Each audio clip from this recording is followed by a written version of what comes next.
हर किताब हमें एक नया प्रोस्पेक्ट देता है लाइफ को जीने का, और वैसा ही प्रोस्पेक्ट दिया था the monk who sold his Ferrari किताब ने, जो रॉबिन शर्मा जी की किताब थी। एक किताब जिसने ऐसा प्रोस्पेक्ट सेट किया कि जहां हम कंप्लीट लाइफ को एक नज़रिए से देखना शुरू करते हैं, उसका सिर्फ मटेरियलिस्टिक ग्राउंड ना देखते हुए हम उसके साथ ये देखते हैं कि हमको क्या चाहिए, उसको भी हम ध्यान रखें। पर्पस क्या है हमारी लाइफ का, या हम खुश कैसे रह सकते हैं, हम अपनी लाइफ में कैसे आगे बढ़ सकते हैं, उस पूरे नज़रिए को उस किताब ने पेश किया। और उसी नज़रिए को एक और किताब जिसने उसका रस निकाल के, उसका प्रोस्पेक्ट को पूरा निकाल के एक संजो के 101 चैप्टर्स के अंदर में हमें प्रोड्यूस किया है, और वो किताब का नाम है who will cry when you die. एक ऐसी किताब जिसके टाइटल ने मुझे बहुत टच किया कि हम जो भी काम कर रहे हैं, क्या वो ऐसा काम है कि जहां हम लोगों की लाइफ को या अपनी लाइफ को पूरी तरीके से जी पा रहे हैं या टच कर पा रहे हैं। अगर नहीं तो कहीं न कहीं कुछ न कुछ एम्प्टीनेस रह जाएगा, कुछ न कुछ कमी रह जाएगी, और एक समय बाद जब हमारी लाइफ खत्म हो जाएगी तब हम सोचेंगे, अरे! ये तो हमने किया ही नहीं, ये तो हमारा रह गया, या ये ऐसी चीज़ है जिसको हमें एक्सपीरियंस कर लेना चाहिए था जब हम पूरे लाइफ में थे, एन्जॉय कर रहे थे, या हम यूथ थे।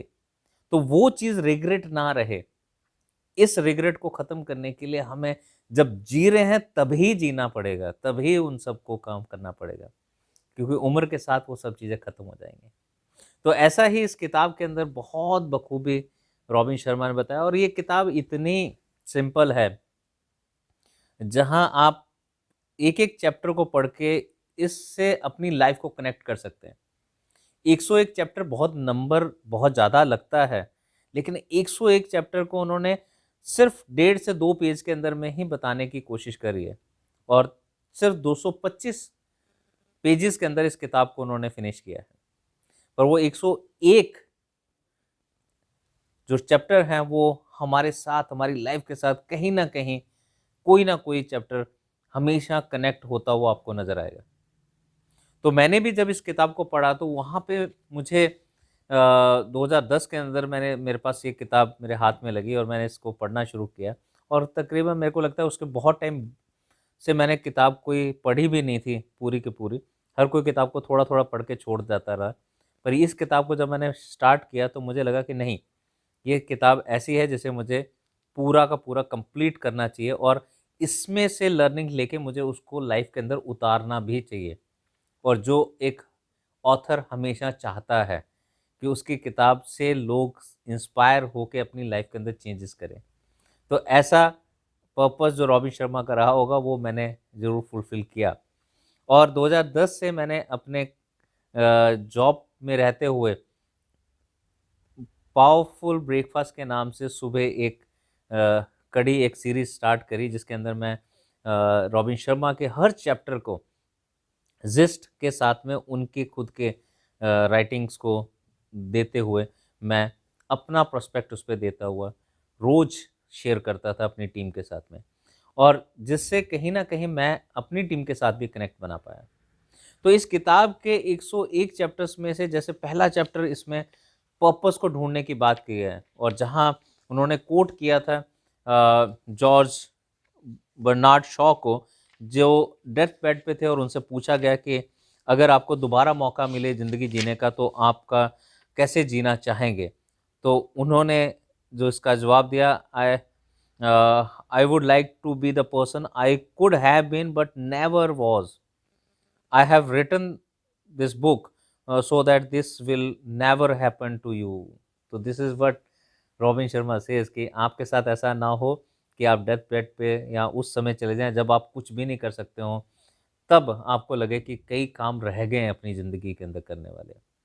तो ऐसे ही हमारे लाइफ के अंदर और भी चीज़ों पे बात करी है उन्होंने। जैसे एक चैप्टर मेरे को बहुत अच्छा लगा है, जिसमें हम लोग डिफरेंशिएट नहीं कर पाते हैं नॉर्मली एक डायरी और एक जर्नल में। इसमें बहुत खूबसूरती के साथ में बताया गया कि कैसे लाइफ के अंदर में हम लोग डायरी मेंटेन करने की कोशिश करते हैं, जैसे जर्नल होता है।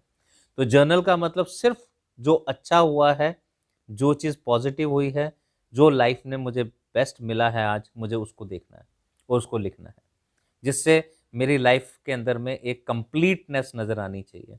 तो ऐसा इन्होंने एक chapter keep journal 5th chapter के अंदर दिया है। वैसा ही एक चैप्टर और जो बहुत ही बढ़िया लगा मुझे, जहाँ पे उन्होंने रिस्क की बात करी है, you need to take the risk, take more risk.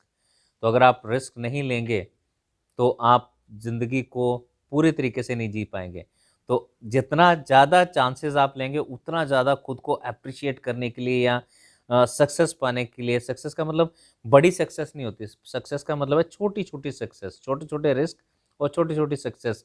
जब आप उनको काउंट करेंगे तो काउंट में नंबर ज़्यादा होना चाहिए। तो ऐसा इस चैप्टर में उन्होंने बताया, जो अपने आप में बहुत बहुत हद तक हमारी लाइफ को कंप्लीट बनाने के लिए हेल्प करता है।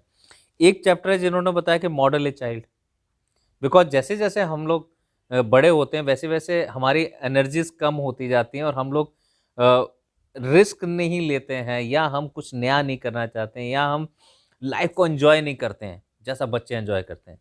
तो अगर लाइफ को एंजॉय करना है, बच्चों के साथ रहिए, बच्चों को मॉडल भी करिए। तो ये चैप्टर अपने आप में हमें लाइफ को एक नया नज़रिया देने की बात करता है। राइट थैंक यू नोट्स, क्योंकि हम लोग ग्रैटिट्यूड को प्रैक्टिस नहीं करते हैं। थैंक यू कहते ही हमारे अंदर ग्रैटिट्यूड आता है। तो इस चैप्टर के अंदर में उन्होंने ग्रैटिट्यूड को प्रमोट करते हुए थैंक यू नोट्स लिखने की बात कही है कि आप थैंक यू नोट्स लिखिए। लिस्ट योर प्रॉब्लम्स, क्योंकि प्रॉब्लम्स, हम जब जनरल बात करते हैं कि बहुत प्रॉब्लम है लाइफ में, तो प्रॉब्लम है, उनका सॉल्यूशन ढूंढने के लिए हमें पहले उनको लिखना तो हो। पहले लिखेंगे तो हम लोग उस सॉल्यूशन की तरफ जा सकते हैं। See your children as gifts, because वो हमारी लाइफ में आए तो हमारी लाइफ में चेंजेस आते हैं। बच्चों के आने के बाद में ना ही एक कपल एक पेरेंट के रोल में जाता है, बल्कि नए एक्सपीरियंसेस लेता है। तो उनको हम लोग एक गिफ्ट के तौर पे देखें तो वो हमारे लिए लाइफ को और एंजॉय करने के लिए हमारे को प्रेरित करता है। क्योर योर मंकिंग माइंड, क्योंकि हम जब हॉप करते हैं एक प्रॉब्लम से, एक सॉल्यूशन से, एक जगह से दूसरी जगह हमारा माइंड चलता रहता है, तो हम कभी भी कंसंट्रेट करके उसमें से सॉल्यूशन नहीं निकाल सकते। जो इस बुक के अंदर में बहुत ही प्यारे तरीके से बताया है कि कैसे आपको इसे आइडेंटिफाई करना है और उसके ऊपर में काम भी करना है। देन डेवलप योर टैलेंट्स, तो सिर्फ मोटिवेट होने की ज़रूरत नहीं है, अपने टैलेंट को आइडेंटिफाई करके उसको डेवलप करिए। क्योंकि ये भी माना गया है कि हर आदमी के अंदर में कोई ना कोई टैलेंट होता है। तो क्या आप अपने अंदर के टैलेंट को ढूंढ पाए या नहीं ढूंढ पाए, इस बुक के अंदर में वो भी दिया गया है। देन गेट ए कोच, आपको एक कोच या एक गाइड आपके पास होना चाहिए। क्योंकि जब हम लाइफ के अंदर काम कर रहे होते हैं या हम कुछ भी कर रहे होते हैं, तो वहाँ एक्शन में रहते हुए हम अपने अंदर सुधार उतने अच्छे ढंग से नहीं ला पाते हैं, या हम उन सुधारों की गुंजाइश को नहीं देख पाते हैं। तो एक चैप्टर जिसके अंदर उन्होंने दिया है कि आपको क्यों और कैसे एक कोच की ज़रूरत है, वो कोच आपको कहाँ-कहाँ हेल्प करता है आपकी लाइफ के अंदर आगे बढ़ने के लिए। एक चैप्टर है जिसमें उन्होंने बताया कि फाइंड 3 ग्रेट फ्रेंड्स। हम लोग हमारे पास बहुत एक्quaintances हैं, बहुत सोशल मीडिया पे हमारे सर्कल है, लेकिन क्या कोई रियल फ्रेंड्स हैं हमारे पास में, जिनके साथ हम बात कर सकें और जिनको फ़ोन करके हम कभी भी उनसे बात करने के लिए हमें सोचने की ज़रूरत ना पड़े। ऐसे क्या 3 लोग हैं हमारे पास में? क्योंकि जब भी हम डाउन होंगे तो हमें उन्हीं दोस्तों की ज़रूरत है जो हमको हेल्प करने वाले हैं। देन उन्होंने एक चैप्टर में जहाँ दिया है कि इमेजिन ए रिचर रियलिटी, किसी भी चीज़ की सच्चाई का ऊपर हमें देखने की ज़रूरत है, जो कि बहुत पावरफुल हो सकती है। बी हम्बल, हम्बल रहना भी ज़रूरी है, जिससे कि लोग हमारे से कनेक्ट कर पाएँ। Then have a family meal time, हम लोग ये कहीं न कहीं धीरे-धीरे लाइफ में कम होता जा रहा है, जिसकी इम्पोर्टेंस इस किताब में भी उन्होंने मेंशन करी है। रीराइट योर लाइफ स्टोरी, हमारी सबकी जो लाइफ स्टोरी है, वो एक समय तक जाके बोरिंग होना शुरू हो जाती है। क्यों? क्योंकि अंदर अब कुछ नयापन नहीं है, तो उसको नयापन लाने के लिए अपनी लाइफ की स्टोरी को रीराइट करिए और सोचिए कि अगर एक ऑथर आपकी लाइफ के ऊपर किताब लिख रहा हो तो कैसा लिखेगा, उसके पास में क्या मटेरियल होगा। तो ये एक चैप्टर में उन्होंने ये भी दिया है। देन प्लांट ए ट्री, क्योंकि जैसे ट्री प्लांट करते हैं तो उसी के साथ में उसकी ग्रोथ की भी चिंता होती है हमें कि वो आगे सर्वाइव करेगा नहीं करेगा, तो हमारी केयरिंग नेचर भी उसके साथ डेवलप होती है। और एंड 100th चैप्टर के अंदर लिखा है सेल्फलेसली सर्व। आप बिना अपने स्वार्थ के, निजी स्वार्थ के, आप कुछ काम जरूर करिए जहां आप ये बोले कि यहाँ पे मैं कुछ भी मेरा सेल्फ नहीं है, या मैं अपने लिए ये नहीं कर रहा हूँ, मैं सिर्फ दूसरों के लिए कर रहा हूँ। और लास्ट चैप्टर 101, जिसमें उन्होंने दिया live fully so you can die happy. तो अल्टीमेट जो ट्रूथ है वो डेथ है। तो क्या जब मैं वहां तक पहुंचूंगा, क्या उस समय, मरते समय, क्या मैं खुश होऊंगा कि मैंने अपनी लाइफ को पूरी तरीके से जी लिया है। तो ये किताब एक कंप्लीट बुक है जहां मुझे लाइफ लेसन्स मिलते हैं।